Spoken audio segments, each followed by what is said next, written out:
အားလုံးမင်္ဂလာပါခင်ဗျာကျွန်တော်တို့ဒီထိုင်းနိုင်ငံမှာရှိတဲ့ရွှေပြောင်းလို့သမားတွေမဖြစ်မနေရလှုပ်လှုပ်ရမှာဖြစ်တယ်ကျွန်တော်တို့တွေတော်တော်များများဒီဖိုးလက်မောင်းနေနဲ့မကင်းကြပါဘူးเนาะအဲ့ဒါကြောင့်ကျွန်တော်အနေနဲ့ရှောင်းရမယ့်နေရာလေးတွေပြောပြမယ်ဘန်ကပီမှာဆိုရင်ကျွန်တော်ရွှေပြောင်းလို့သမားတွေကိုဗတ်မရှိလဲခေါ်တယ်အထောက်အထားမရှိတဲ့လူတွေအားလုံးတီးတီးကိုလည်းခေါ်တယ်เนาะဗမာဝနပဲစကားပြန်လည်းဖြစ်တယ်ဝနလည်းဖြစ်တယ်သူ့နာမည်က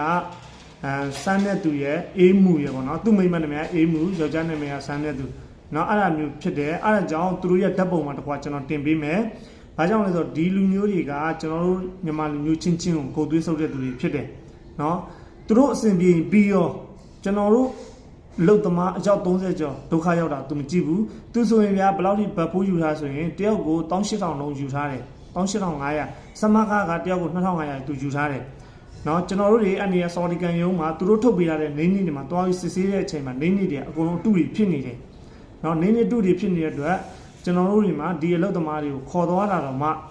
ဒီရုံးကိုခေါ်သွားပြီးဟိုရောက်တော့နေနေတွေစစ်တဲ့အချိန်မှာအတူတွေဖြစ်တာတော့မှပေါ့နော်ဒါပလိတ်တွေနဲ့ဖန်ခိုင်းမဲ့အနေအထားတွေဖြစ်တာတော့မှကျွန်တော်တို့ဒီဆော်ဒီကန်ရုံးကပြီးတော့တောင်းဆိုတာပေါ့နော်ဒီအလုပ်သမားတွေမှာပတ်စံပေးရတဲ့နဲ့ဒီလိုမျိုးအတူဖြစ်တယ်ဆိုတာကတထေးနဲ့ဝနဗမာစကဲပြန်ဝနနဲ့ပေါင်းပြီးလောက်တာချင်းဖြစ်တဲ့အတွက်သူတို့ကိုပဲအရေးယူပေးပါဒီအလုပ်သမားတွေကိုတော့အရေးမယူပါနဲ့ကျွန်တော်တို့ဘက်ကမြတ်တာရတောင်းဆိုလာပါတယ်ဒီရောက်30ကတော့လက်ရှိလောအားကလည်းမရရှိသေးဘူး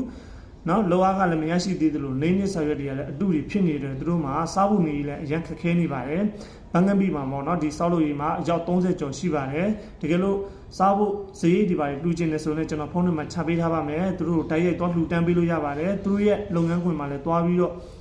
စားဖို့စံလေးတွေအသီးနှံတွေပေါ့เนาะသွားပြီးတော့ဝိုင်းပြီးတော့လည်းလှူပေးစီချင်ပါတယ်ကျွန်တော်အနေနဲ့မြတ်တာရဲ့တောင်းဆိုတာပါเนาะကျွန်တော်ရွှေပြောင်းလို့သမားတွေဗျာဒီဟာလည်းကျွန်တော်တို့တွေ